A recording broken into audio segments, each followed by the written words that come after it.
You can hear it too.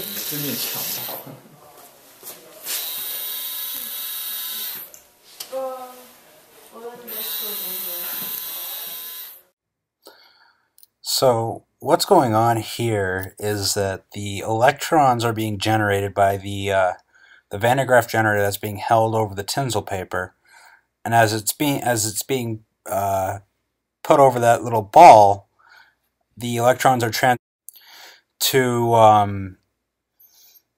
the tinsel paper, and the tinsel paper is shooting out all the electrons, and as a result, we see that the tinsel paper goes quote-unquote flying out, and that's why this is occurring.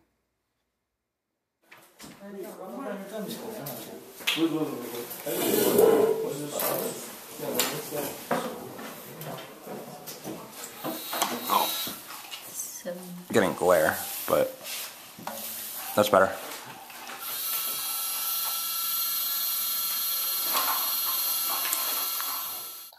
Alright, so what's going on here is that the water is coming out of the tap slightly positive, and as a result, it's being attracted by the negative pole of the Van de Graaff generator. Now what's going on as a result of this pole is that you can see that the water is being bent coming out of the faucet. However, the pole is not strong enough for the water to be heading right at the generator. So, as a result, it just only slowly bends, but it doesn't go the entire distance to the Van de Graaff generator itself, although the generator was a bit wet. But that is how this example of a use of the Van de Graaff generator works. Just drill one door any time in my life, that'd be cool.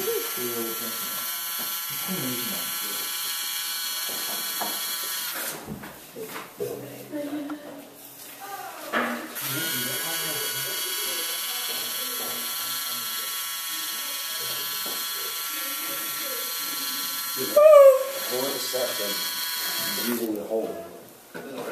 Yeah.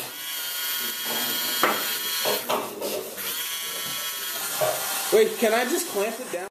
Alright, what we have going on here is this is being lit up by an electric current that is being projected by the Van de Graaff generator that you can see in your bottom right. Now what's going on is that it is actually generating a DC charge, or current rather, causing the electrode that you can right there to flicker and glow, which is precisely just the entire aspect of what is going on here. Wait, can I just clamp it down?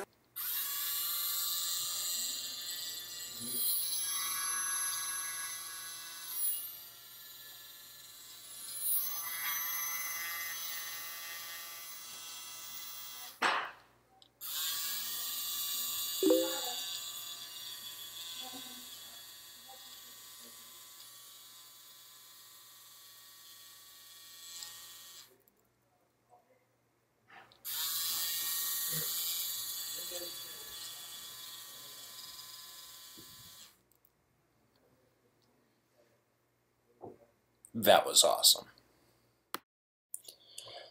Alright, so what ends up happening in this clip, in this experiment, as you just saw, is that the Van de Graaff generator is still generating that negative stream of electrons, that negative stream, and it's causing this propeller to rotate around because it's also negatively charged, and because like charges repel, it causes the propeller to spin around, and as it is pressed, as the Van de Graaff generator runs, that's when it begins to spin. If all goes well, this should fly.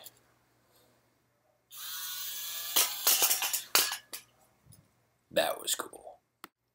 So quite simply, what happens here if all goes well, is this should fly. there is that same negative stream, that negative current that is projected by the Van de Graaff generator, is pushing all of those little tinfoil caps that are neutrally charged, but then become eventually negatively charged, and it pushes them away because they are all like charges. Now, as we all know, like charges repel, and therefore that's why they went flying. That was cool.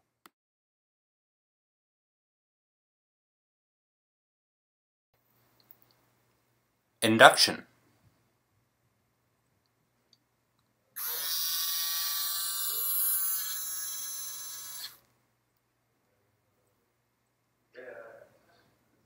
It's really cool how it actually... Hold on.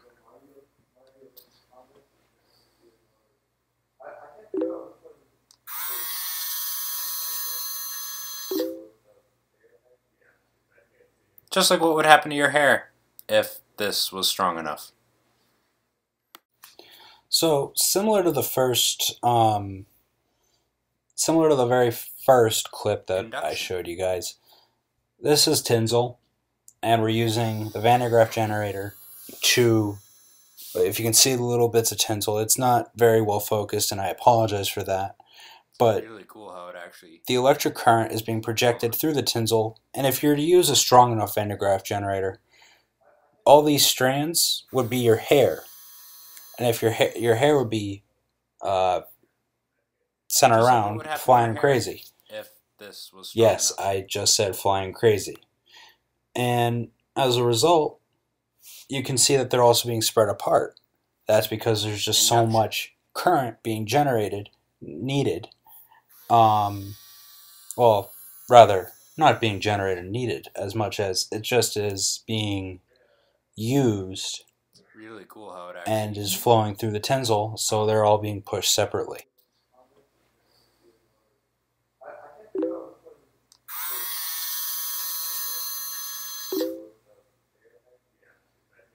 Just like what would happen to your hair if this was strong enough.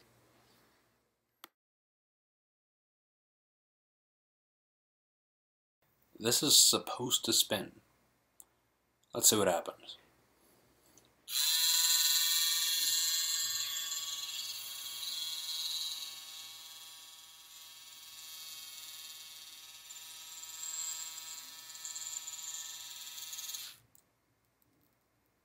I guess not. So what's supposed to happen here is that's supposed to rotate. There really is. It's supposed, according to the manual that this came with, that's supposed to rotate. Now, if you can see, there's something stuck to the rubber bands. I couldn't get it away.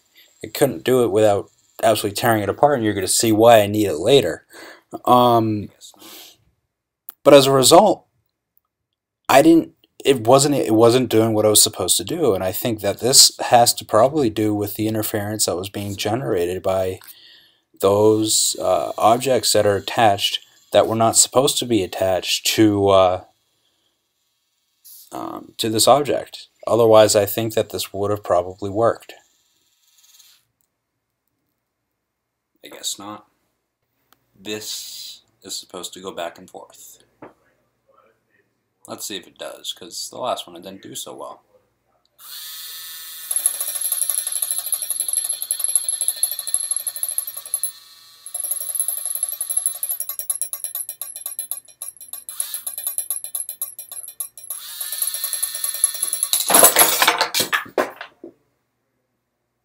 Yeah, I guess it works.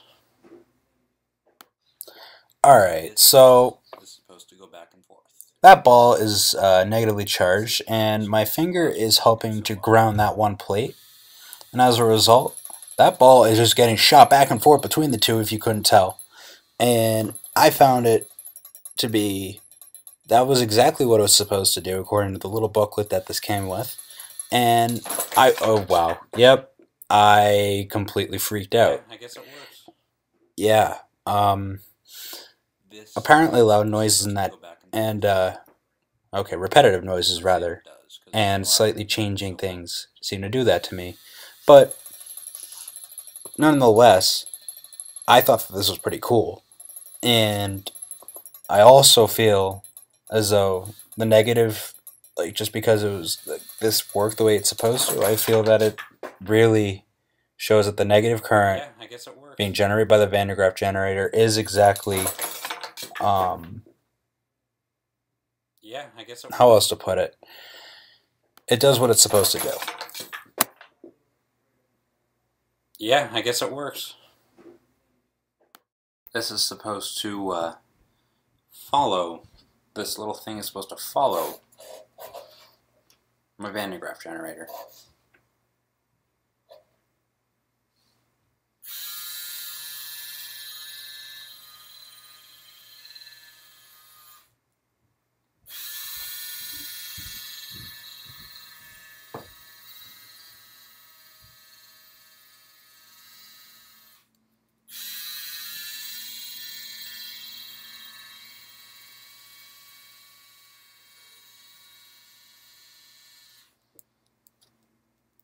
I think it did.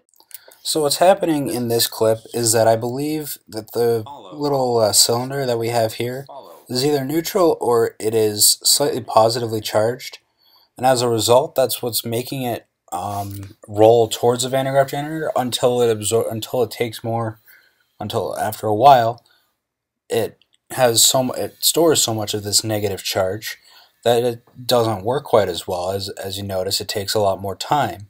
And as a result, that's why it doesn't work so well at the end. Now that's, while this is short, this is what I believe is happening in this clip. I think it did.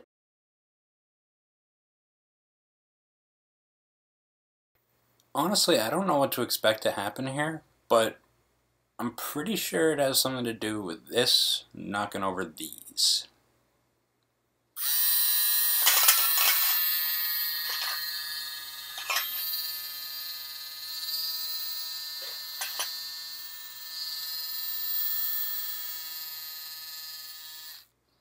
They seem confused. That's all I can say. They seem to be both attracting and repelling. That's what I have for you on this last one here.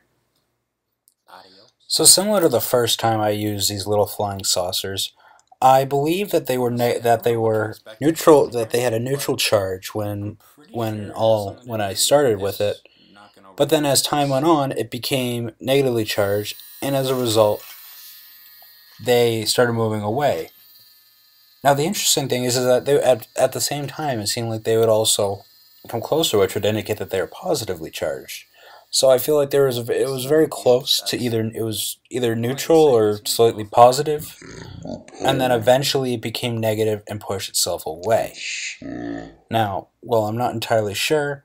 That's about my best approximate as to what happened in this instance. Audio.